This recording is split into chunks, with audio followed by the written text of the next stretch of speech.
of your office every year? How do you end? What's your process? Because year after year, like I said, you are coming up with, you're finding these sleeper rookies, you're identifying these guys at the Senior Bowl that end up being fantasy studs.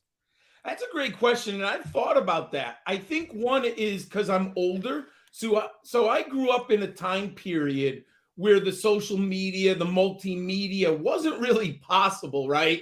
So to watch prospects in the 80s and 90s, it seems like I was in the dark ages. So you did learn to watch games like if Ohio State was playing Michigan in 1991, I needed to see Desmond Howard, Terry Glenn, right? And because I wasn't getting the YouTube version of the show. So I had to watch the game. So I learned how to take notes that way. And then the other thing is I play college fantasy football. And I've been telling this to people for years. My research really begins in June. I've been studying these rookies since June because I want to know who should I draft in college fantasy football. And of course, when you're doing that, you're also studying the prospects. So by the time November rolls around, I've seen like a guy like Jordan Addison.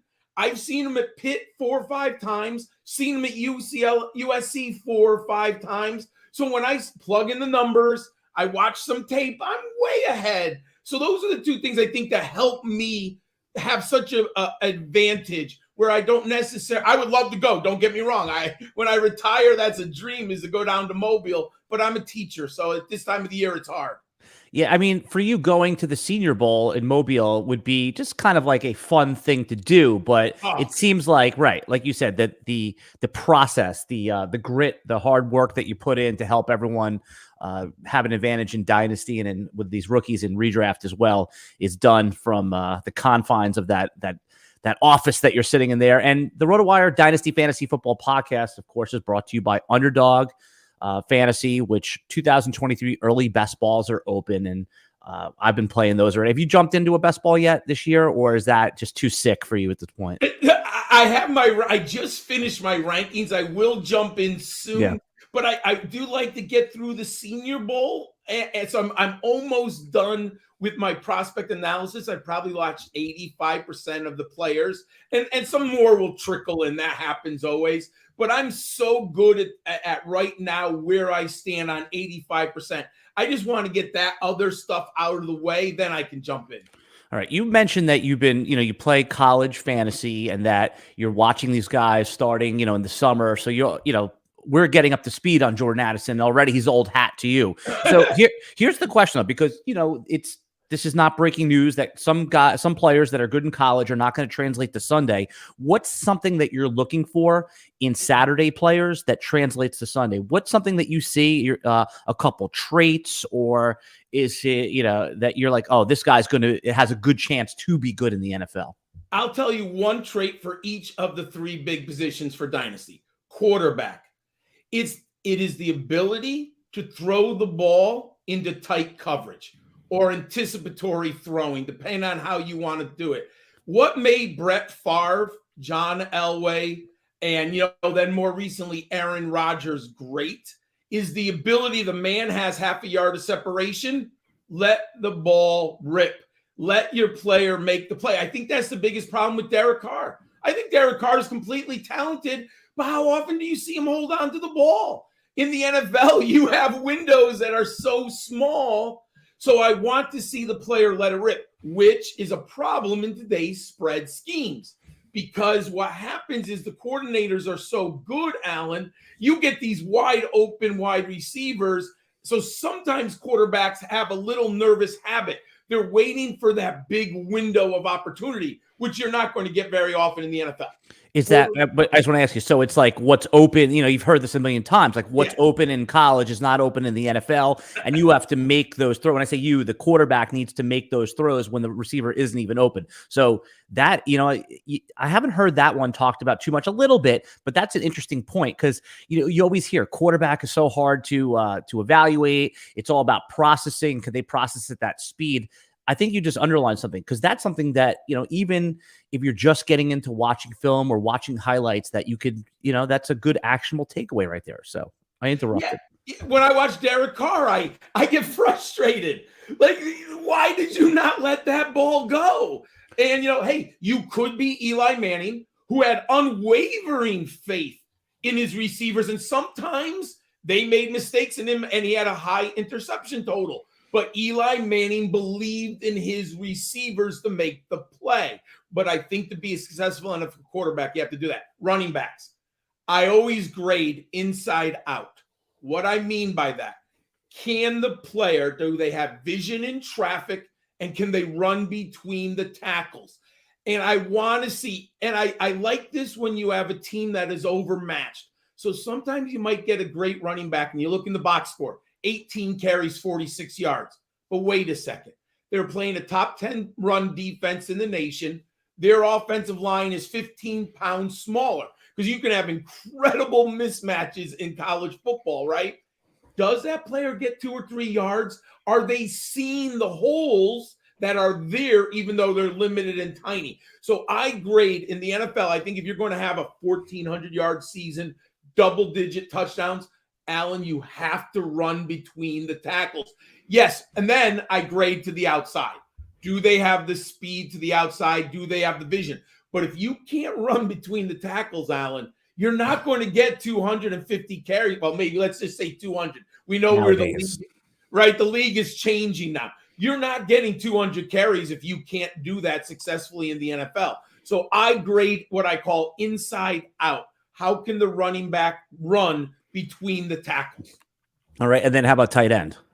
Tight end, I'm looking for blocking, and I'm looking for the ability to get open in the middle of the field. We know we want tight ends who can either find the hole in the zone coverage or break down a safety physically. And either they can get on top of them, have them stacked behind them. Now, that's rare. Gronkowski is one. Mark Andrews. It's rare that obviously Kelsey, for a tight end to stack a safety. But you can be a very good tight end in the NFL if you know how to find that open hole in between the hash marks. Because, yes, it's nice when you get a safety to the outside, but we have receivers running 4.4s, 4.35, right? So we need the tight ends in the middle of the field. And then I'm assuming for wide receivers, it's route running, right? I mean, that's what it used to be. This you needed this Calvin Johnson, Julio Jones type of portfolio, which is good. Yeah. But it seems like some of the most successful fantasy guys, PPR guys, are the elite route runners. I mean, isn't that what Cooper Kupp was at the Senior Bowl a couple of years, going back, a bunch of years now? Yes, I like route running, but I'll say this.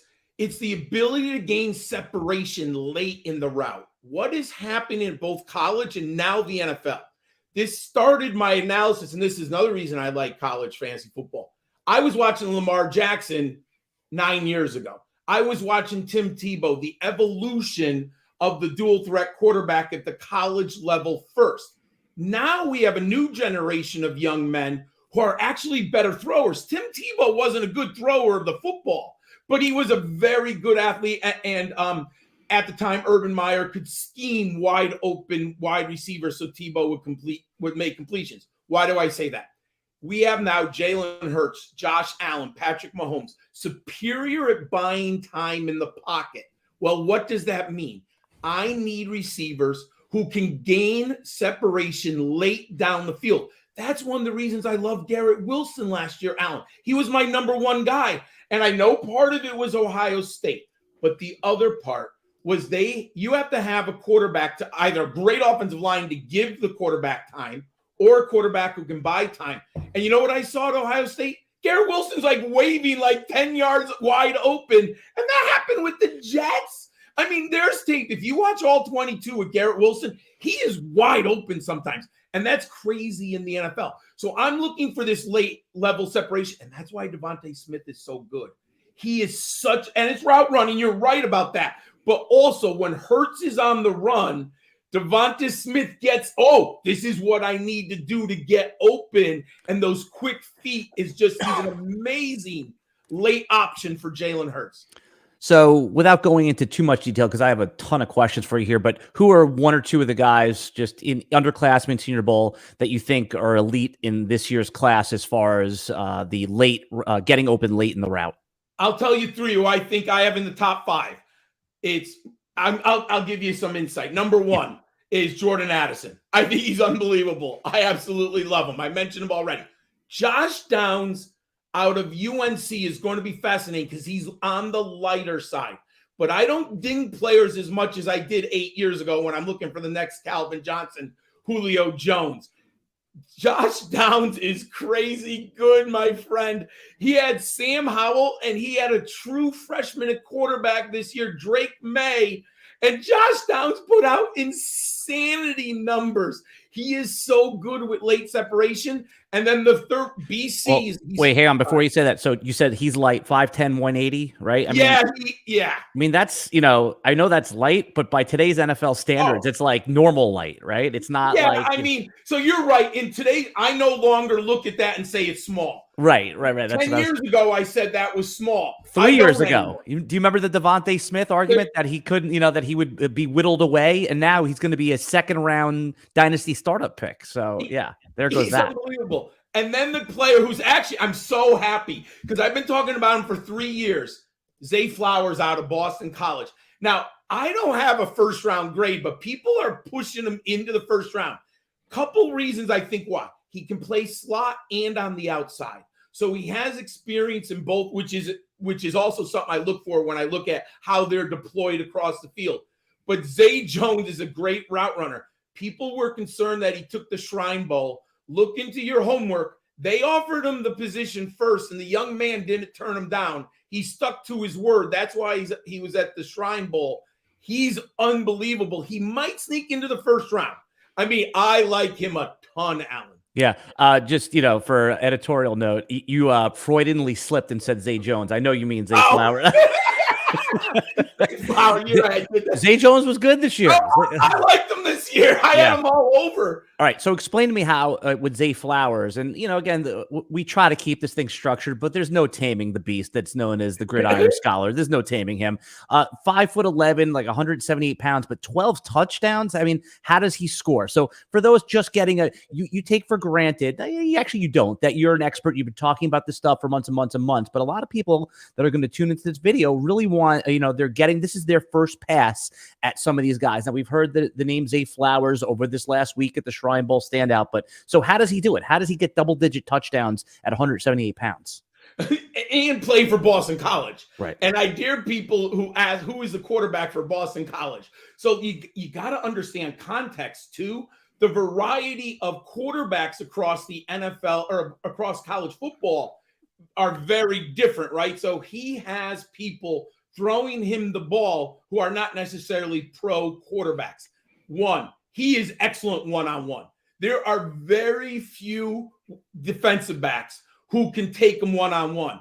Now, you might want to try to jam him, but you know what, Alan? Offensive coordinators are smart nowadays. This isn't 90 where you put the X receiver and you leave him there, or the Z receiver. Put Flowers in motion. Create the mismatch. You can get him on his feet because he has swift and beautiful feet. So he wins with immediate burst off the line of scrimmage. So if you're looking for that blitz pickup and you want that wide receiver, like Julian Edelman used to do for Brady, just boom, get the ball out of your hands. Zay Flowers can give you immediate separation and a window to throw the football. And then he wins further down in the route. Allen, he can win deep downfield.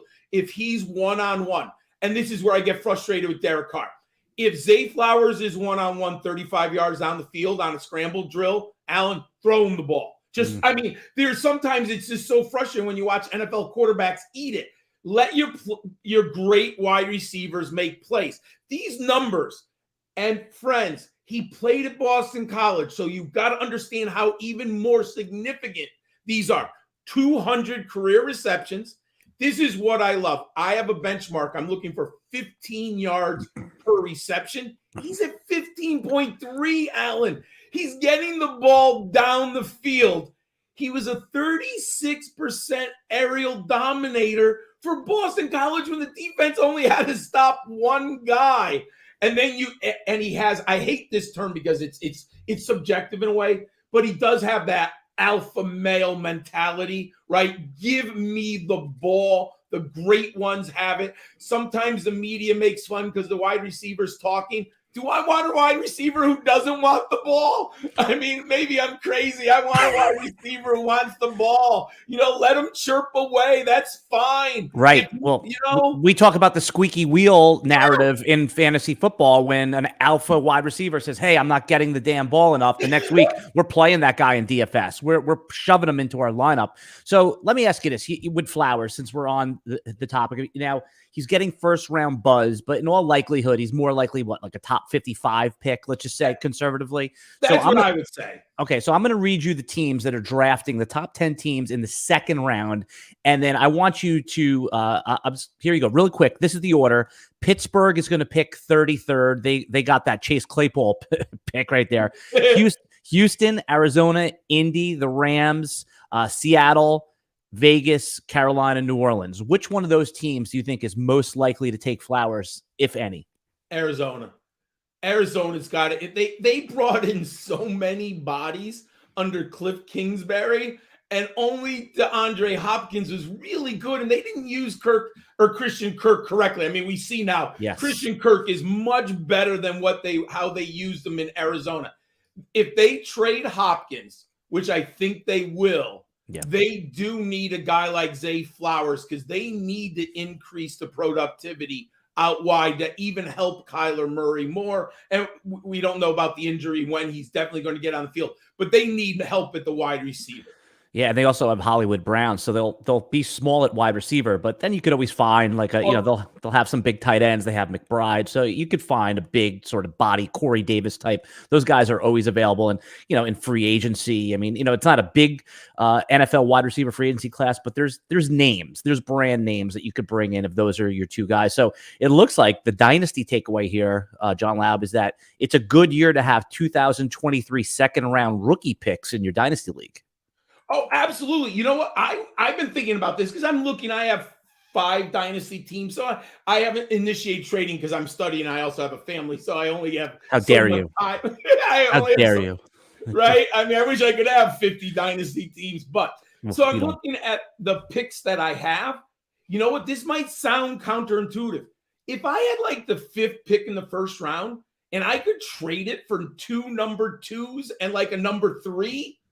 I'm really considering doing that because the second round is loaded, my friend. And if you have your own second round, and then you get 2 more, well, my odds of hitting on 1 out of 3 is so much greater than just making sure I get the number 5, the 5th pick, and I nail it. And what if there's injuries, right? We know in Dynasty, injuries just curtail us. So I'm actually thinking it's not bad to move down this year, but you need a lot to move down. I was going to say, I know you're making the point that second rounders are good, but a top 5, top 6, 2023 first rounder just has so much insulation and so much equity that you could probably even do better. You could probably get, you could probably move to, if some guy has like 110, 111 plus a second rounder. So okay, you're right. Yes. Yeah, because someone's going to fall in love with one of these top 5. I mean, and for good reason. In Superflex leagues, forget it. It's like a top 8 tier,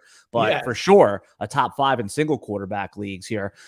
Let's move over to some of the Senior Bowl takeaways here. I guess one of the things we kept hearing is that the quarterback play was, there was nothing there that's really going to translate to the NFL. Do you believe that? Or is there any of these guys that showed up, including, I guess it was a mixed bag, but Fresno State, how do you say it? Jake Haener? Is that how you say his name?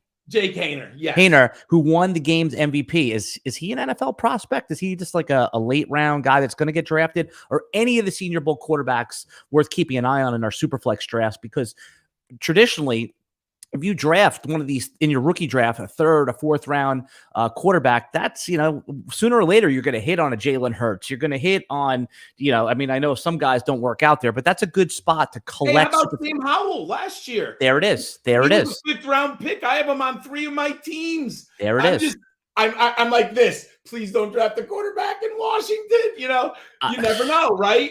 Yeah, I don't know if they'll draft one, but I think there's a non-zero chance that they could trade for one if they don't, or just sign like an Andy Dalton type, or a Matt Ryan type, right? Yeah, I want Howell to have a chance, right? To have an opportunity. That's what I'm looking for. So I would say none of them are what I look right now as an immediate starter long term. However, I do like Jake Haener. I believe Jake Haener is going to hang around the NFL for a while.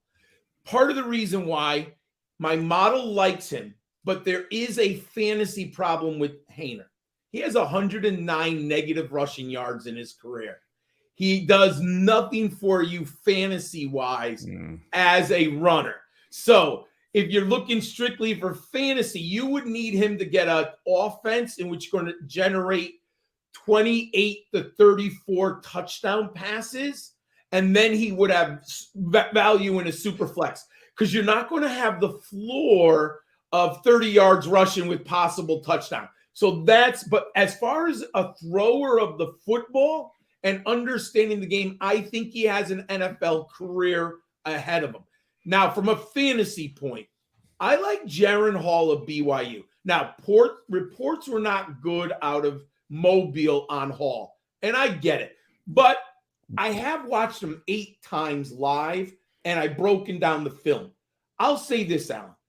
I do think he inherently doesn't have that rip it, right? What I was talking about earlier. Now, is that coachable? That's something that's I'm not sure. I haven't seen a lot of people gain it. Let's just put it that way. But what he does have, good legs. He's smart with the football. He had 800 career rushing yards. He had 52 touchdowns, only 11 interceptions.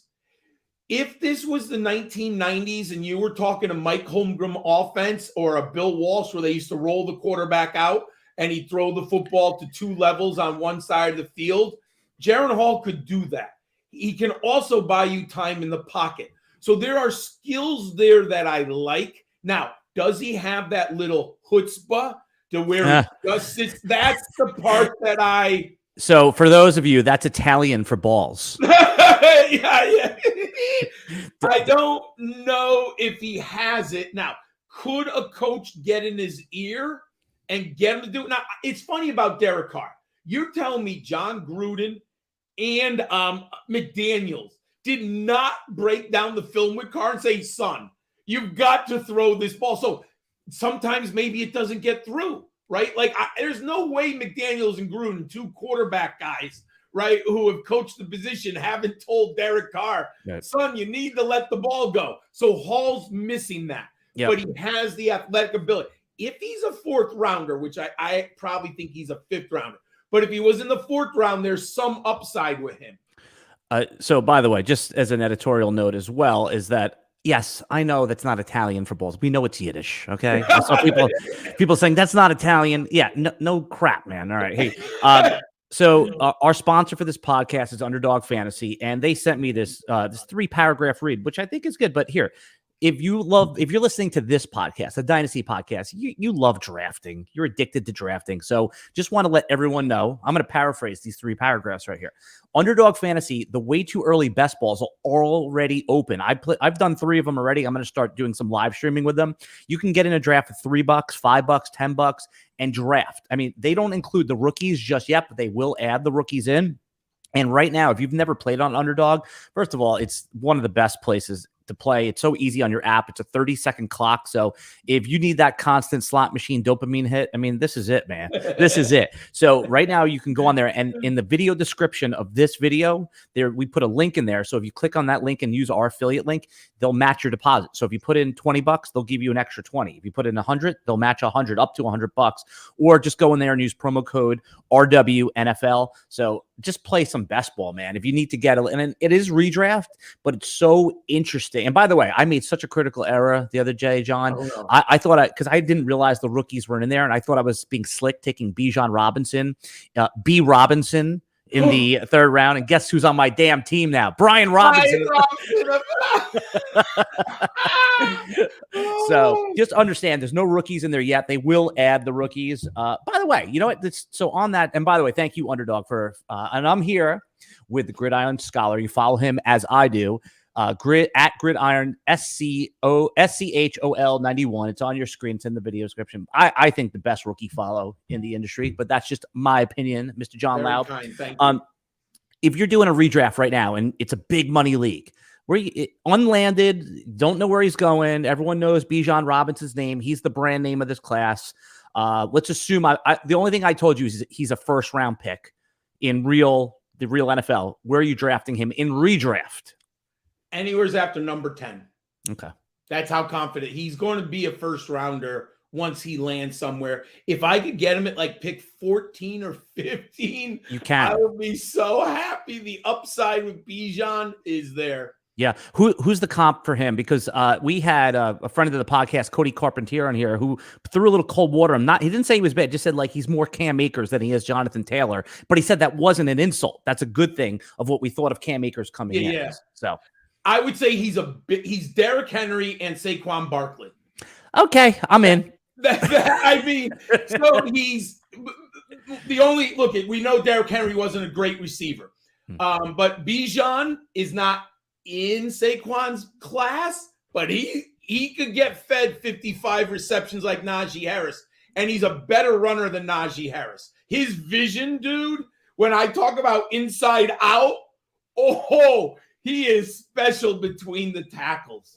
Ooh, okay. Yeah, I mean, you're not going to have to convince anybody to take Bijan at 1.1, even in a super flex at this point. All right, let's get back to the Senior Bowl. I was enjoying some of these takeaways. We talked about Haener, who won game MVP honors, but he threw that nice pass to Michael Wilson, the wide receiver out of Stanford. So where is Wilson going to rank in your dynasty rookie draft? Like, is he going to be a first-round real NFL pick? Is he going to end up in the first round of our rookie drafts? And is this a good play for us? Interesting. So I moved him up, but I don't overreact. He's now my wide receiver 16. Ooh, okay. So here's why. There's injury concerns in the portfolio.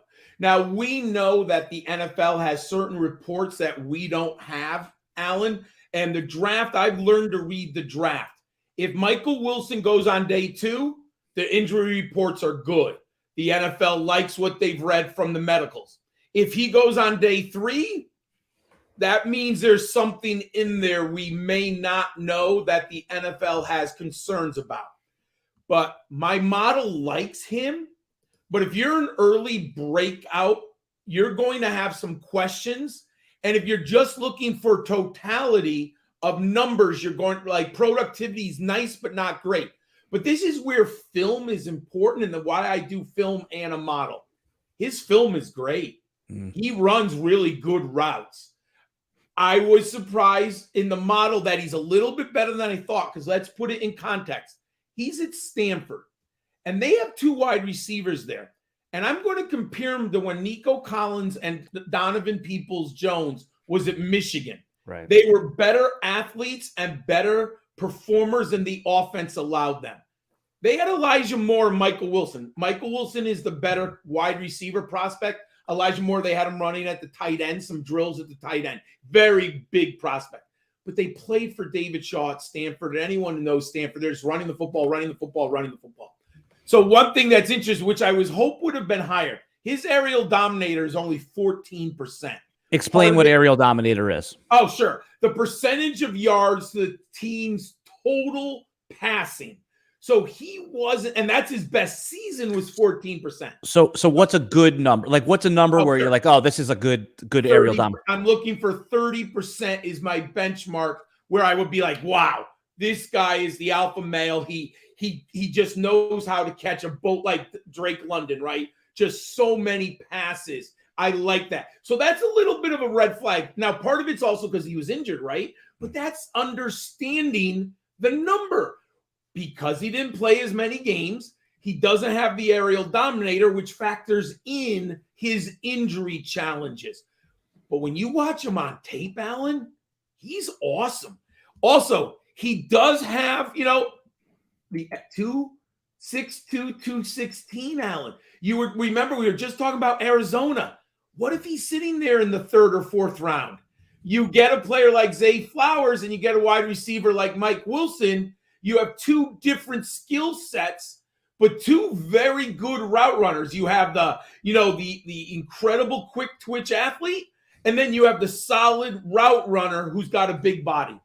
Yep. All right. That makes sense to me. Let's move back over to running backs here. Like you said, there's, Bijan Robinson is going to be plowed over a million times.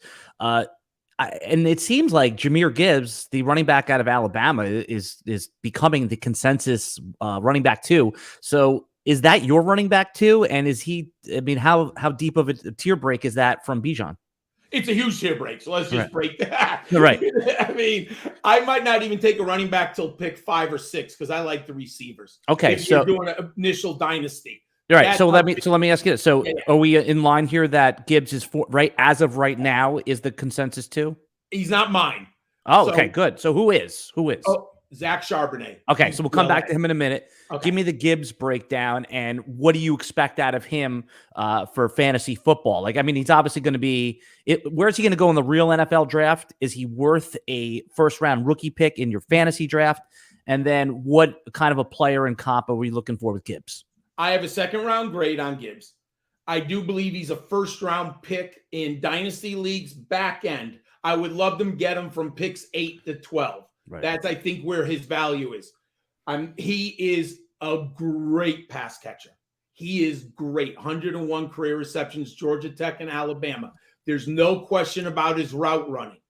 Allen, I said it before, he's not great between the tackles. He's good, but he's not great. So I think there's a little scheme dependency, and he's a little undersized. He's listed at 200. I'm a big, you need to hit that 200 threshold, my friend. Allen Gibbs is listed at 200. Hopefully he comes in at 205. But I have if I grade inside out, he's not the best inside runner. He's competent. I'm not telling you he's not, but he's not special between the tackles. He's good. And that at the NFL, I think, is going to limit his productivity. Well, let me ask you this. So I like you. This is actually a little bit of a controversial process here because you're talking about from the inside out. In fantasy football, and just, assuming PPR leagues, we like our pass catching running back. So yes. How do you square that with the fan? You're looking for someone that maybe has some staying power that could be an alpha, but is there, I guess, a baseline of pass catching that you're looking for in this, in your grading system? I do. I look for 50 career receptions out of receiver. But again, so this is where film and numbers, you need to understand the context. Is it just dump off passes, or are they running routes down the field? Why I like Gibbs, you can run him on a 20-yard wheel route. Like, that's how good he is. When Matt Hicks and I broke down Najee Harris, I said he was one of the best pass receivers of the last 10 years coming out in the draft. He was unbelievable on wheel routes at Alabama. They were running him on like routes 10 yards down the field on drag routes, which you don't see that for a running back. So Gibbs can do that. So you're right. But here, you have to balance touchdowns with receptions. Look at what Derrick Henry and Jonathan Taylor have done. They might not, obviously, they're limited as pass catchers, but Allen, if you're giving me 14 touchdowns a season, I'm going to take the big touchdown explosion. That's why I go from inside out. So a guy I like Duke Johnson, who I like coming out of Miami, and I've learned from my mistakes, and I learned from my PPR. I love Duke Johnson at Miami, and he's flashed at times. But you know what? I went back to my notes. You know what he wasn't good at, Allen?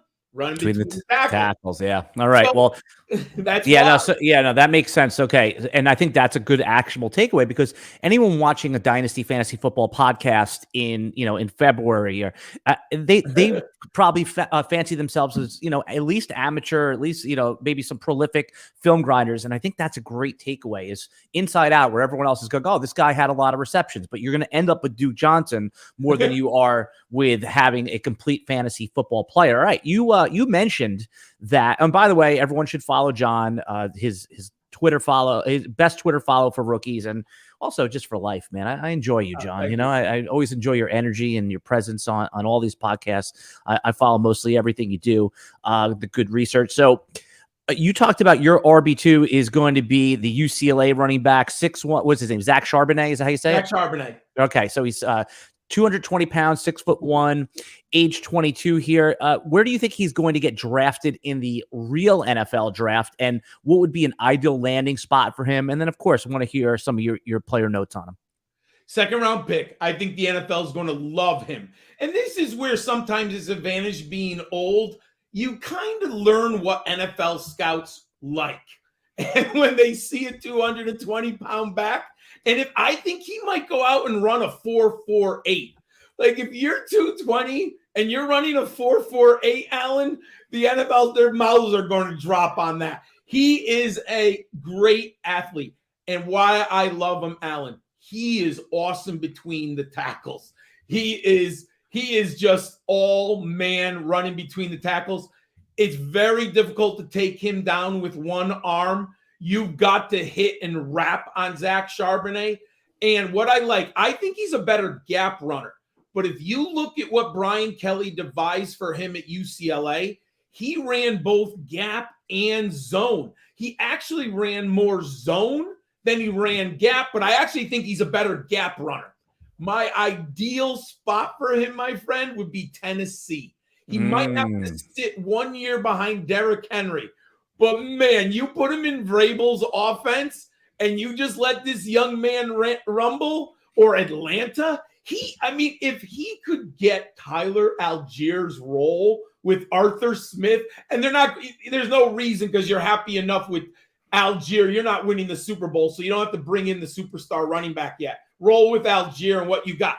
But if he got that opportunity in Atlanta or Tennessee, oh my God, 75 career receptions, Alan. He's 6'1", 220. He has good hands. He's not incredible, but here's where I think, how soon does the pass catcher transition upfield? Can be a little bit subjective, but I've seen really bad pass catchers, right? They have to stop and breathe, look around, and then they go running upfield, right? They might get a sip of coffee. Zach Charbonnet is immediate turnaround. Now, he's not running those wheel routes. He's not running deep patterns, but his athleticism to get the ball on the edges in the passing game and immediately sprint upfield is awesome. So he's a pass catcher. He's big, and he averaged 5.9 yards a carry throughout his career. I think the NFL is going to like him a lot more than the Twitterverse. Dynasty. All right. So Tennessee picks at pick 42. You don't think that's too rich? I mean, you'd have to take him there if you're Tennessee, right? I mean, I think you do, because I don't think Hassan Haskins is as good as him. I think Haskins is a backup. I think he would be if you go 2024, you have Charbonnet and you have Haskins in Vrabel's system, then you got something, my friend. Okay. And then the other place, do you think the Chargers might be an interesting landing spot? Because they've been looking for a big back to complement Austin Eckler, and they just keep throwing fourth-round picks at it, and it's not happening. They pick at 55, or is that just not what they're looking for right now? You got to feel you've gotten more out of Austin Eckler than you could ever imagine with his body type. He's at exactly 200 pounds. I think he would go, if the Chargers could get him, he's better than anything Los Angeles has right now on their roster. And I know fantasy fans are going to hate this, but you could limit the goal line, the hard carries that Eckler's so good at. Because, you could have Charbonnet early in his career as the short yardage goal line guy and keep Eckler as your home run hitter and pass catcher. You might extend Eckler a little bit longer as a player. And when the Chargers, if you notice, they can't close out a game. Right. Charbonnet might be the difference in that. Remember Corey clock killing Corey Dillon? There was a lot of truth to that. The Patriots in the cold, they're up by 10 and they just give it to the big boy.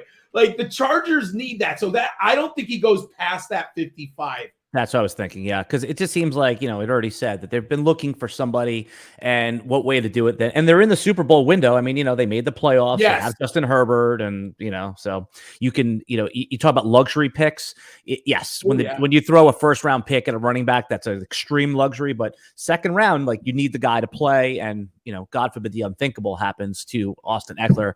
All right, let's keep going with the running backs here. You got me excited. I mean, this is where fantasy football glory is made.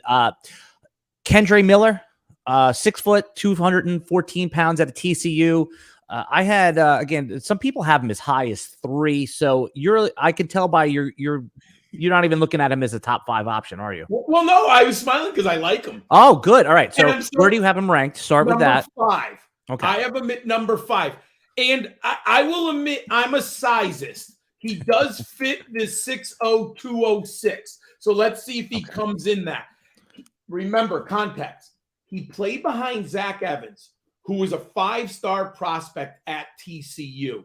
And Zach Evans and him basically kind of shared the backfield. Zach Evans went to Mississippi this year. Kendre Miller took over for the Horned Frogs. Allen, he was unbelievable this year. His number, 6.7 yards per carry. He's explosive for a big man. He can run between the tackles. He's not Bijan Robinson. He's not Zach Charbonnet, but he's good between the tackles. His limit, he only had 29 receptions. Part of it, but I go back to Jonathan Taylor. I learned from him. It's the system. Max Duggan and the Horned Frogs were not throwing a lot of dump-off passes. Is he adequate as a receiver? Yes. Have I seen it on tape? Do I think he's prolific I go back. I always use Ricky Waters as the standard. If you remember him from the 49ers and the Eagles, superior pass catcher. No, he's not that. Is he good? Yes. He had 22% of the scrimmage yards from TCU, a little below. I'm looking for 25% of the total offense. Here's one thing I think dynasty owners don't talk enough about that NFL guys do. They want to see that the player can take the workload. They want to see, because this is having loved football for 40 years. There's a physical nature, obviously, if you love the NFL. And what the dominator or what the scrimmage yards dominator shows me is the player is physically capable of taking that pounding. And the NFL likes that. Like that's Zeke Elliott being the ultimate example of that, right? Yes. Yeah. And because they say, well, he did it in college. We know he can do it. And especially if there's size, right? If you're over 200. So those types of things matter to NFL teams and coaches because they want, even though they're rotating, they want to feel comfortable if they have to play a guy and give him 18, 20 carries, he can do it. So Kendre Miller just falls below my benchmark, which is a little, but I like everything else about him. But he's a guy. Now, if he goes in the second round, I'm 100% in. If he goes day 3, I'm going to really question, let's see. But we know it'll be more if day 3 means more landing spot dependent. Like Tyler Algier was a good example of that. Perfect. Fifth round, but everyone was like, oh, wait a second. It's Cordell Patterson ahead of him. And right. Damian Pierce was another example of he got zipped into the top 12 of dynasty rookie drafts because of where he was. And people liked him. There's no doubt about it. People liked him. So, and you'd also make an interesting point is that these running backs by real NFL teams get drafted, chewed up, and very few of them get lucrative second contracts. I mean, that's why almost the running backs need a separate union because they're in a totally different dynamic than the wide receivers, quarterbacks, and even the tight ends. Podcast for a topic for a different day. John Laub, I want everyone, if you love videos like this, and I know you do because you're watching or listening to dynasty content, rookie content, consider giving us a like on the video, subscribe to the channel if you haven't, and absolutely, John, tell them where they can find you on Twitter. I know everything's linked below, but what are you working on right now that you want people mostly to know about and they need to follow? Oh, thank you. FootballDiehards.com. I'm actually celebrating, Alan, my 10th anniversary of doing my player profiles. And I've actually done the top 15 players that I've ranked in the last 10 years. So you can see Bijan's right now my number 5 running back in the last 5 years behind Zeke, Saquon, Jonathan Taylor, and why can't I think of Breece Hall. That's 4, and then those are the top 4. Now I could move Bijan above Breece Hall. I'm still debating it, but just based on in Dynasty, Bijan's going to go ahead of just based on you're not going to have you're not going to have Breece Hall for at least the first month. I think maybe half the season, but we'll see. Oh, that breaks my heart losing Breece Hall. I was a Breece Hall guy. And then if you want to see my video stuff, Matt Hicks and I are on YouTube. We have a show called The Draft Seminar on the Rookie Big Board. And tonight, Alan, we are filming our first 4 episodes. For the next 10 weeks, we break down in about 7 to 10 minute segments 40 rookies that will be in dynasty drafts. Okay. And, you can see that anytime. Just follow John on Twitter and as I do, and you can get all his rookie content. And everybody knows the purpose of this podcast is just to talk to great experts like yourself and get us up to speed on what we need to know so we can dominate our rookie draft. All right, let me just get you into some basic, you know what? We're going to do lightning round here. Okay. What is your one or two if someone said, I need a headline for the Senior Bowl, give me one or two headlines, something that you think Dynasty players need to know about, whether it was a good performance, bad performance, someone to keep an eye on, a sleeper. What are the two most important takeaways that you've observed this week from the Senior Bowl? Two running backs are going to go on day 3 that you've got to know now. Eric Gray at Oklahoma.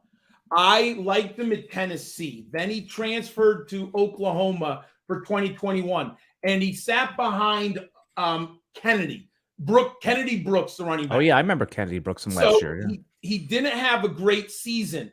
This year, Alan, I went back to the tape. He had over 1,300 yards rushing, but here's what they changed coaches. Lincoln Riley went over to USC. Brett Venables came in. You know what Eric Gray proved to me? He ran between the tackles hard. Venables ran a different offense, 5'9", 210, 99 career receptions, multi-purpose back. I talked about scrimmage yards dominator. He had a 28% dominator rating for the Sooners. He can handle a big workload. Glowing reports out of Mobile. I love the film. I moved him up right now, Alan. He's my number 9 running back in this class. I like him a ton. The guy who everyone likes, and I do too, but I always am concerned about group of 5 prospects. Power 5, SEC, ACC, Big 10, Big 12, Pac-12. We know what they are. They're going to be good. The numbers are not good. Your chance of being a top 24 running back from the group of 5, Alan, in the last 3 years in PPR scoring, less than 20%. Right. So I always am a little bit reserved. Tajay Spears, though, out of Tulane, if he goes in the second round, Alan, he might be in that 20%, right? He might break the mold. Tajay Spears just had an incredible season for Tulane. 29% of the scrimmage yards dominator, my friend. 48 career receptions, 6.8 yards per carry, and he showed up at 204. 200 pounds is a magical number, people. It is a magical number. In the last 3 years, there's only been 3 running backs who are under 200 pounds who had a top 20 fantasy football season in PPR scoring. And it was like Nyheim Hines, J.D. McKissick, and they never are repeatable. Austin Eckler's listed at 200. He's the smallest guy, and he's the ultimate outlier. He's yeah. You're never going to find another guy like that, and if you do, he's not even going to get drafted, right? Yeah, he wasn't even drafted. I mean, but that's it. 200 pounds is a magical number in PPR scoring. When he hit 204, and everyone loves him. I'm all in on Tajay Spears. Still a little concerned. I need to see day 2 draft capital. That means he has an injury problem from his first year in 2020, Alan. We don't know. He looked great on the field. But what do the medicals tell us? If he's day 2, the NFL's all in. If he's day 3, there's some red flags in the medicals. And what do we look for with our dynasty rosters? Basically that we want to go lean and mean at wide receiver and then just load up the back of our rosters with players like this, right? I mean, because even if someone like Spears is not going to be a workhorse running back, but we want to look for guys in our dynasty league that are the RB3s, because all the RB2s on the real NFL rosters, they're rostered already, right? So guys that can get activated on game day and then have these short windows where, if Spears is named the starter one specific week, even if it's like a 2-week window, kind of like Khalil Herbert from a couple of years ago, that you could project a good fantasy day. When it happens, like when Cooper Kupp gets injured, we don't know who the wide receiver, and the answer was nobody, right? I mean, running backs are always easier to project week to week. We say elite wide receivers are more year to year. So these names like Spears, like Eric Gray, great to know, because if they do crack a roster and have good draft capital and the RB2, RB3 on their team, we're going to want those guys. And we just want them sitting on our bench until we need to break glass and push them into a starting role. And again, I used the example of Khalil Herbert from 2 years ago. And I was winning my dynasty leagues, and then I was like, oh no. And then I put him in. It kind of buoyed where I was. All right. So you gave us those 2 great takeaways from the Senior Bowl. Let's Shrine Bowl. Right? Shrine Bowl. It doesn't get as much attention as the Senior Bowl, but what was the headline from the Shrine Bowl that happens in Vegas? And it's going to be the next thing the NFL pushes up here as we're closing in on our hour. So what was one big takeaway? You talked about flowers already. So is there anything else that came out of the Shrine Bowl in Vegas that is noteworthy or a sleeper? I put in air quotes for dynasty players to know as rookie drafts start to come up. So it's interesting because the Shrine Bowl is going to give us a running back who we don't know. Xavier Valladay, the running back who was at Arizona State, originally began at Wyoming. He has NFL size, Alan. And what's interesting, I had some questions about Wyoming. Now, if you haven't watched Wyoming football, and I've watched too much Wyoming football since they had Josh Allen and Brian Hill. If you remember that running back coming out, I got some shots with the Falcons. I've watched a lot. They're a run-oriented team that plays good defense. Valladay was their running back, but it was a group of 5 program. So I had questions. He moved to Arizona State. So he made that nice jump up to the Power 5, Alan, and he was really good this year at Arizona State. And I believe he's 6'0", and he's like 220. I think you're looking. Is that about the correct? Yes. Yep. So he's got NFL size. He's got NFL productivity in my model. If he goes in round 5, the NFL will like him, and he'll have a shot. And I love those guys in DFS. You mentioned it, right? We love them in redraft season long. But then all of a sudden, hey, I played Khalil Herbert tons in DFS, right? Last 2 years when he gets the start. If Xavier Valladay makes an NFL roster or gets drafted in the 5th round, he has that NFL size, and he's proven it at 2 levels. And I've read good things about him down at the Shrine Bowl. I'm telling you, know what? I feel bad for you. Alluded to it. I think the veteran running backs are going to get pounded in this free agent class. Anyone who knows what they're doing, there's so many running backs coming out in this draft class. Why not draft one in the 3rd round and just don't pay the veteran? But you're right. That's a whole nother podcast for another day. But man, it's not looking good for veteran free agent running backs. All right. Let's just lightning round of 2 more questions, because I could talk to you all day. You're generous with your time. You're generous with your time. And, we'll certainly have you back if you're available over the coming weeks. And, of course, we'll have you on the SiriusXM show as we start to get into all the rookie stuff. No one has better takes on this stuff than you, my friend. All right. Dynasty League as a whole, not necessarily rookies. What do you think is, as people are heading into startup season here, what's a piece of advice that you should caution that even experienced players, what's a mistake that people keep making, whether it's a roster construction, whether it's going after a certain type of player? What's 1 or 2 pieces of advice you can caution people in startup draft season for Dynasty? Pushing running backs too far up the board. You alluded to it, Alan. Just dip into the 3rd and 4th rounds. Just grab a bucket of running backs. Hope they get an opportunity. Hope they have NFL size. If they have one great trait, if they have something, you break down the film or you read something, but they have a dominant trait that they can excel. Look at Tyler Algier. His dominant trait was size between the tackles. He was a 5th round pick. Most people didn't even like him. I wasn't in love with him before the draft. I had people who actually said he was awful. I didn't think he was awful. I didn't think he was great, but there were literally takes out there that he's a terrible prospect. He just had 1,000 yards, right? So draft wide receivers and dual threat quarterbacks early. Just grab a handful of running backs and hope that they succeed. Don't push. I know we're all desperate at the running back position, right?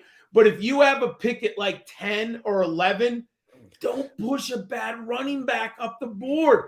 Take the wide receiver, like Jahan Dotson. If Jahan Dotson last year turns out he was a great value in dynasty drafts, it's 7 touchdowns in limited games. I think he played 10 games or something like that. Yeah. Take the value. The example is that Dotson was a mid first round in the real NFL draft, and he's going to be a better. Even though James Cook was the higher ADP, like people were taking him at pick 9, 10, 11. You should have taken Dotson according. So that does make a lot of sense. And in the third round, you were routinely of your rookie drafts last year, you were getting Brian Robinson, you were getting Algier, and all those guys. Isaiah Pacheco. Yeah, right. I mean that's the ultimate example. Exactly. That's the ultimate. Yeah. Yeah, that's a great. I forgot Pacheco. Yeah. Right. Yep. Mm-hmm. Yep. Team context matters. And yeah, we can find those guys late. All right. John Laub, you did it again. Everybody, you follow him as we talked about. You follow me at Alan Seslowsky. And just a programming note, we'll be back every Monday with a new Dynasty podcast on the RotoWire feed. So if you like videos like this, consider hitting like, subscribe to the channel. And if you have SiriusXM, we've been putting up new episodes of the Dynasty Hour. 2 new episodes going up. On Monday, February 6th, we have a new Dynasty guest each week. I'm sure we'll have John on there talking about all this rookie stuff and getting you ready for your startup drafts all season long. All right, everybody, get into some of the startups, get those trades going, and good luck in your Dynasty leagues. And if you have any questions about any of the players that we talked about today, John's DMs and Twitter is always open. You can always hit us up at RotoWire, at Gridiron Scholar, at Alan Seslowsky. We'll see you next week with another Dynasty